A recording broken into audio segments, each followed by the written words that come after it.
গল্পে স্বল্পে তরুণে আপনাদের স্বাগত। বাংলা সাহিত্য ভাণ্ডারে ছোট গল্পের সম্ভার অতুলনীয়।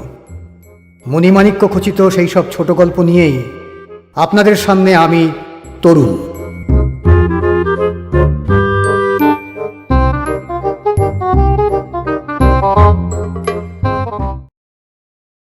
আজকের গল্প ইদারায় গণ্ডগোল, রচনা শীর্ষেন্দু মুখোপাধ্যায়।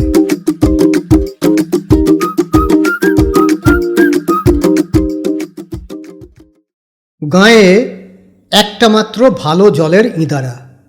জল যেমন পরিষ্কার তেমনি সুন্দর মিষ্টি স্বাদ, আর সে জল খেলে লোহা পর্যন্ত হজম হয়ে যায়। লোহা হজম হওয়ার কথাটা কিন্তু গল্প নয়। রামু বাজিকর সেবার গোবিন্দপুরের হাটে বাজি দেখাচ্ছিল। সে জলজ্যান্ত পেরেক খেয়ে ফেলত, আবার উগড়ে ফেলত। আসলে কি আর খেত? ছোট ছোট পেরেক মুখে নিয়ে গেলার ভান করে জিভের তলায় কি গালে হাপিস করে রেখে দিত। তা রামুর আর সেদিন নেই। বয়স হয়েছে, দাঁত কিছু পড়েছে, কিছু নড়েছে, কয়েকটা দাঁত শহর থেকে বাঁধিয়ে এনেছে। তো সেই পড়া নড়া আর বাঁধানো দাঁতে তার মুখের ভেতর এখন বিস্তর ঠোকাঠুকি গণ্ডগোল। কোনো দাঁতের সঙ্গে কোনো দাঁতের বনে না। খাওয়ার সময়ে মাংসের হাড় মনে করে নিজের বাঁধানো দাঁতও চিবিয়ে ফেলেছিল রামু। সে অন্য ঘটনা, থাকবে। কিন্তু এই রকম গণ্ডগোলে মুখ দিয়ে পেরেক খেতে গিয়ে ভারী মুশকিলে পড়ে গেল সেবার। পেরেক মুখে অভ্যেস মতো এক গ্লাস জল খেয়ে সে বক্তৃতা করছে। পেরেক তো পেরেক, ইচ্ছে করলে হাওড়ার ব্রিজও খেয়ে নিতে পারি। সেবার গিয়েছিলাম খাবো বলে, সরকার টের পেয়ে আমাকে ধরে জেলে পড়ার উপক্রম, তাই পালিয়ে বাঁচি। বক্তৃতা করার পর সে আবার যথা নিয়মে ওয়াক তুলে উগড়াতে গিয়ে দেখে পেরেক মুখে নেই একটাও। বেবাক জিভের তলা আর গলার ফাঁক থেকে সাফ হয়ে জলের সঙ্গে পেটে এসে দিয়েছে। টের পেয়েই রামু ভয় খেয়ে চোখ কপালে তুলে যায় আর কি। পেটের মধ্যে 8-10টা পেরেক, সোজা কথা তো নয়। আধ ঘন্টার মধ্যে পেটে ব্যথা, মুখে গাঁজলা। ডাক্তার কবিরাজ এসে দেখে বলল, অন্ত্রে ফুটো, পাকস্থলীতে ছেঁদা, খাদ্যনালী লিক, ফুসফুস ফুটো হয়ে বেলুনের মতো হাওয়া বেরিয়ে যাচ্ছে, আশা নেই। সেই সময় একজন লোক বুদ্ধি করে বলল, পুরনো ইদারার জল খাওয়াও। ঘটি ভরা সেই জল খেয়ে রামু আধ ঘন্টা খানেকের মধ্যে গা ঝাড়া দিয়ে উঠল। শেষ পর্যন্ত দেখা গেল সত্যি লোহা হজম হয়ে গেছে। ইদারার জলের খ্যাতি এমনিতেই ছিল, এই ঘটনার পর আরও বাড়ল। বলতে কি, গোবিন্দপুরের লোকের এই ইদারার জল খেয়ে খেয়ে কোনো ব্যামোই হয় না। কিন্তু ইদানিং একটা বড় মুশকিল দেখা দিয়েছে। ইদারায় বালতি বা ঘটি নামালে দড়ি ছিঁড়ে যায়। দড়ি সবসময় যে ছেঁড়ে তাও নয়, অনেক সময় দেখা যায় বালতির হাতল থেকে দড়ির গিঁট কে যেন সযত্নে খুলে নিয়েছে। কিছুতেই জল তোলা যায় না। যতবার দড়ি বাঁধা বালতি নামানো হয় ততবারই এক ব্যাপার। গাঁয়ের লোকেরা বুড়ো পুরুত মশাইয়ের কাছে গিয়ে পড়ল, ও ঠাকুর মশাই, বিহিত করুন। ঠাকুর মশাই মাথায় হাত দিয়ে বসেছিলেন, দুঃখের সঙ্গে বললেন, ভায়ারা, দড়ি তো দড়ি, আমি লোহার শিকলে বেঁধে বালতি নামালাম তো সেটাও ছিঁড়ে গেল। তার উপর দেখি জলের মধ্যে সব হুলস্থুল কাণ্ড হয়েছে। দেখেছ কখনো ইদারার জলে সমুদ্রের মতো ঢেউ ওঠে? কাল সন্ধেবেলায় দেখলাম নিজের চোখে। বলি, ওই ইদারার জল আর কারো খেয়ে কাজ নেই। 5টা গ্রাম নিয়ে হরিহর রায়ের জমিদারি। রায়মশাই বড় ভালো মানুষ, ধর্মভীরু, নিরীহ, লোকের দুঃখ বোঝেন। গোবিন্দপুর গাঁয়ের লোকেরা তাঁর দরবারে গিয়ে হাজির। রায়মশাই কাছারি ঘরে বসে আছেন, ফর্সা নাদুস নুদুস চেহারা। নায়েব মশাই সামনে গিয়ে মাথা চুলকে বললেন, আগে গোবিন্দপুরের লোকেরা সব এসেছে দরবার করতে। রায়মশাই মানুষটা নিরীহ হলেও হাঁকডাক বাঘের মতো। রেগে গেলে তার ধারে কাছে কেউ আসতে পারে না। গোবিন্দপুর গাঁয়ের লোকেদের উপর তিনি মোটেই খুশি ছিলেন না।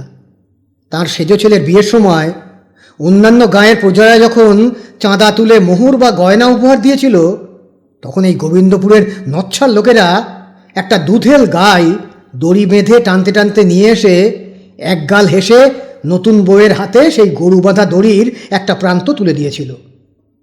সেই থেকে রায়মশায়ের রাগ।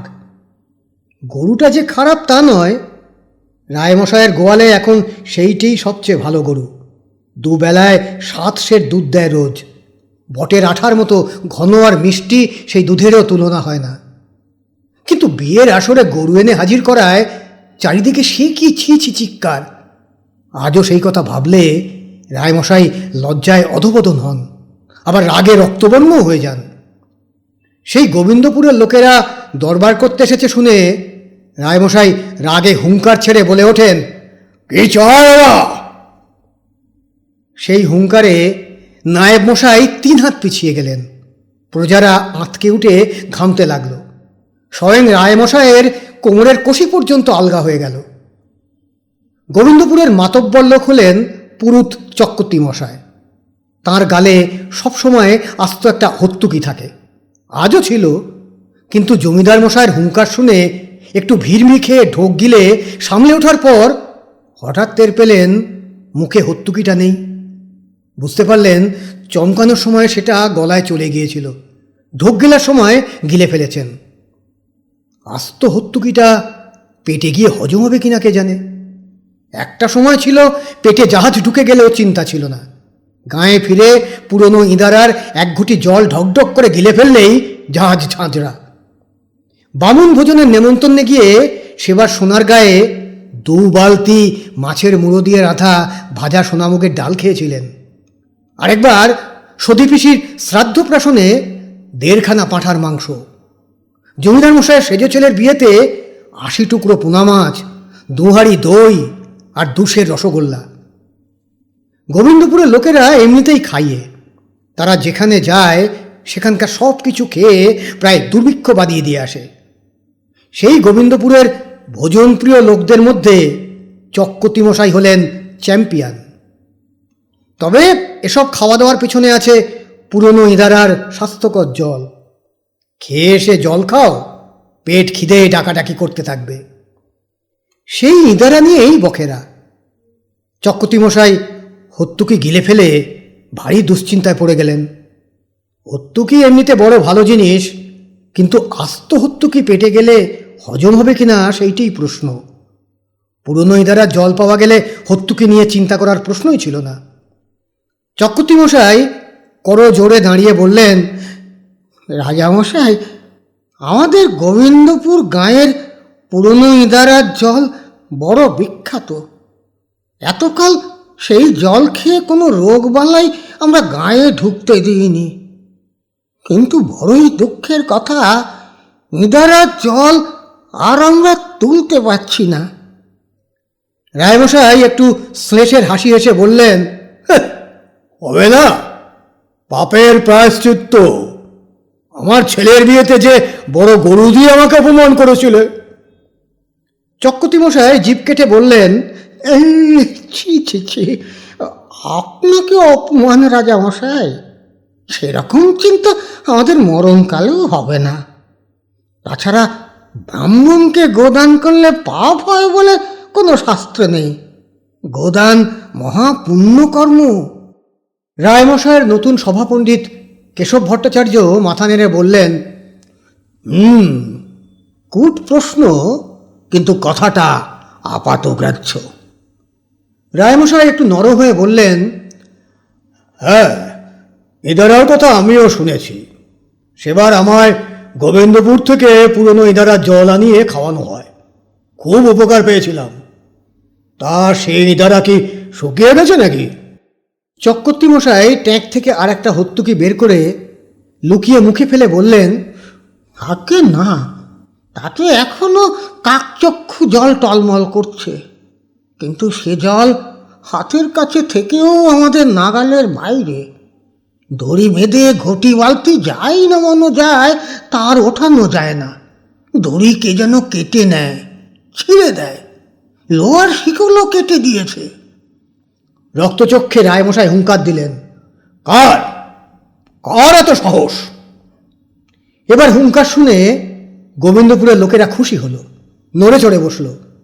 মাথার ওপর জমিদার বাহাদুর থাকতে ইদারার জল বেহাত হবে, এ কেমন কথা?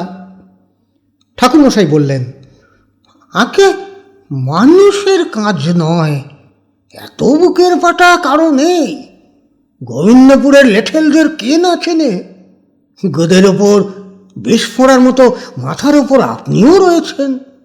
লেঠেলদের এলেমে না কুলোলে আপনি শাসন করবেন, কিন্তু এ কাজ যারা করছেন তারা মানুষ নন, অশরীরী। গোদের উপর বিষ ফোঁড়ার উপমা শুনে একটু রেগে উঠতে যাচ্ছিলেন, কিন্তু অশরীরীর কথা শুনেই মুহূর্তের মধ্যে কানে হাত চাপা দিয়ে ডুকরে উঠলেন রায়মশাই, ওরে ওরে বলিস না, বলিস না। সবাই তাজ্জব। নায়েব মশাই রোষ ও কষায়িত লোচনে গোবিন্দপুরের প্রজাদের দিকে চেয়ে বললেন, মুখ সামলে কথা বলো। চক্রবর্তী মশাই ভয়ের চোটে দ্বিতীয় হত্যুকিটাও গিলে ফেলতে ফেলতে অতি কষ্টে সামনে নিলেন। রায়মশাইয়ের বড় ভূতের ভয়, পারতপক্ষে তিনি ও নাম মুখেও আনেন না, শোনেনও না, কিন্তু কৌতূহলের তো শেষ নেই। খানিকক্ষণ কান হাতে চেপে রেখে খুব আস্তে একটুখানি চাপ খুলে বললেন, কে যেন বলছিলে? চক্রবর্তী মশাই উৎসাহ পেয়ে বলেন, আকে সে এক অশরীরী কাণ্ড, বুঝো? বলিস না, বলিস না, খবরদার বলছি, বলবি না। রায়বাবু আবার কানে হাত চাপা দেন। চক্রবর্তী মশাই বোকার মতো চারদিকে চান, সবাই এ ওর মুখ চাওয়াচাই করে। নায়েব মশাই চুপ বলে একটা প্রকাণ্ড ধমক মারেন। একটু বাদে রায়বাবু আবার কান থেকে হাতটা একটু সরিয়ে বলেন, ইদারার জলে কি যেন?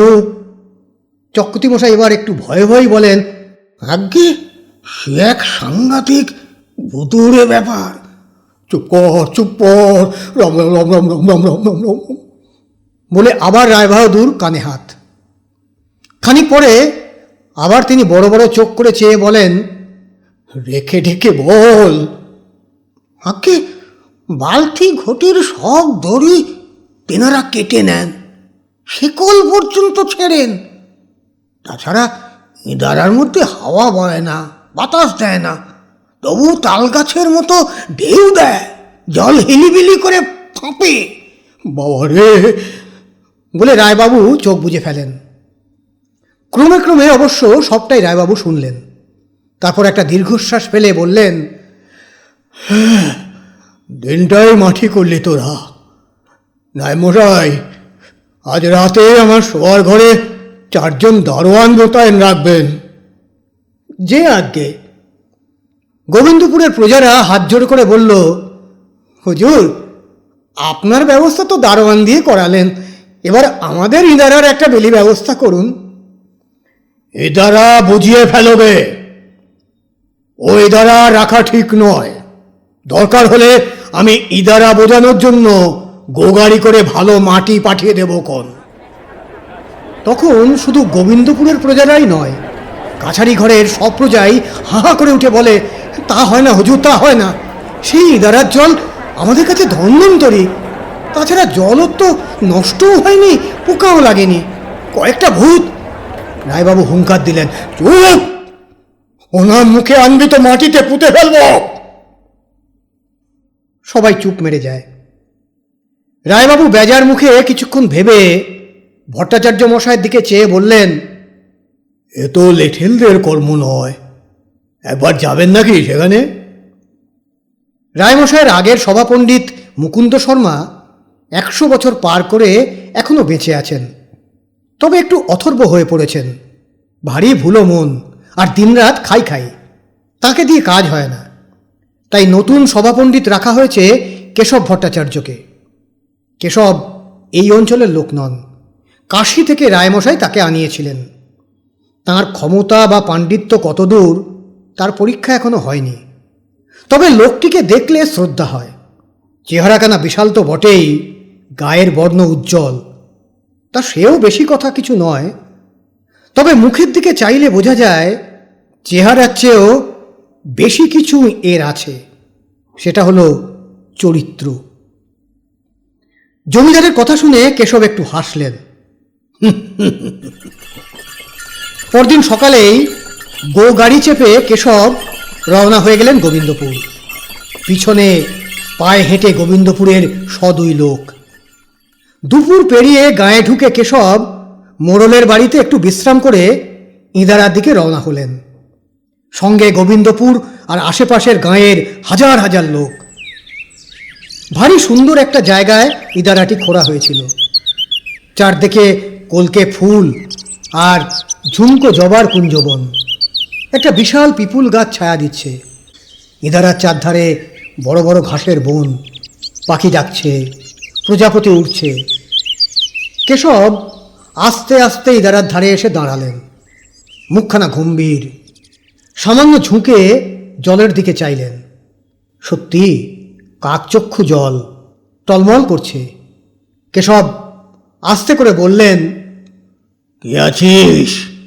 উঠে আয়, নইলে থুতু ফেলবো। এই কথায় কি হলো কে জানে, ইঁদারার মধ্যে হঠাৎ হুলস্থুলু পড়ে গেল। প্রকাণ্ড প্রকাণ্ড ঢেউ দিয়ে জল একেবারে ইঁদারার কানা পর্যন্ত উঠে আসতে লাগলো। সেই সঙ্গে বো বো বাতাসের শব্দ। লোকজন এই কাণ্ড দেখে দে দৌড় পালাচ্ছে। শুধু চক্রবর্তী মশাই ভয়ে কাঁপতে কাঁপতেও একটু দূরে দাঁড়িয়ে আছেন।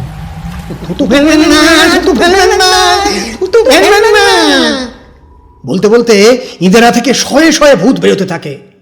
চেহারা দেখে ভরকাবার কিছু নেই, রোগা লিকলিকে কালো কালো সব চেহারা, তাও রক্ত মাংসের নয়, ধোঁয়াটে জিনিস দিয়ে তৈরি। সবকটার গা ভিজে সপ সপ করছে, চুল বেয়ে জল পড়ছে। কেশব তাদের দিকে চেয়ে গম্ভীর হয়ে বললেন, ঢুকেছিলি কেন এখানে? আগে ভূতের সংখ্যা বর্তমান কমে যাচ্ছে যে, এই ইঁদারার জল খেয়ে এই তল্লাটের লোকের রোগ বলাই নেই। 100-150 বছর হেসে খেলে বাঁচে, না বলে ভূত হয় কেমন করে? তাই ভাবলাম ইঁদারাটা দখল করে থাকি। বলে ভূতেরা মাথা চুলকয়।